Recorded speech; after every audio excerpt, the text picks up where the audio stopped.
দেখো গাইস, মামাম তাড়াতাড়ি করে ভিডিও করতে গেলে কিভাবে শাড়ি পরে, শাড়ি পরার টেকনিকটা দেখেছো? নাইটির ওপর দিয়ে কি সুন্দর শাড়ি পরে, আর এইভাবে ভিডিওটা করে ফেলে।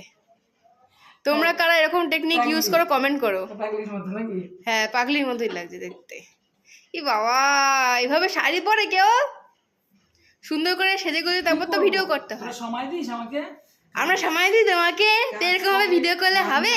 না ও বন্ধুরা, যদি তোমরা দেখো যে দিদি এইভাবে ভিডিও করছে, সময় পাচ্ছে না, ঘরের কাজ, আমার মা নেই জানো, আমার বাবাকে দেখতে বাইরে রান্না, 2 ছেলে মেয়ে, তার বুঝতেই পারছো ঘর বাড়িটা পুরো সামলাতে হচ্ছে, বেশি অংশটাই আমার।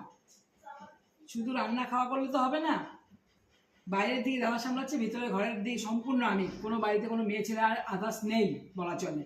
আমার মেয়ে থেকেও করে না, আমাদের দাদার গিন্নি থেকেও কিছু করে না, তাই আমাকে সম্পূর্ণ করতে হচ্ছে। তাই আমাকে কী করতে হচ্ছে, রান্না করে, ঘরে পুজো দিয়ে, ঘর সামলিয়ে, যেটুকু টাইম পাই ভিডিও করছি।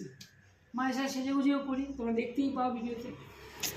এইভাবে তুমি কি ভিডিও করবে? অবশ্যই আমার ভিডিওগুলো তোমরা দেখো, আর কমেন্ট করো, লাইক করো, শেয়ার করো, সবাই আমাকে একটু সাপোর্ট করো।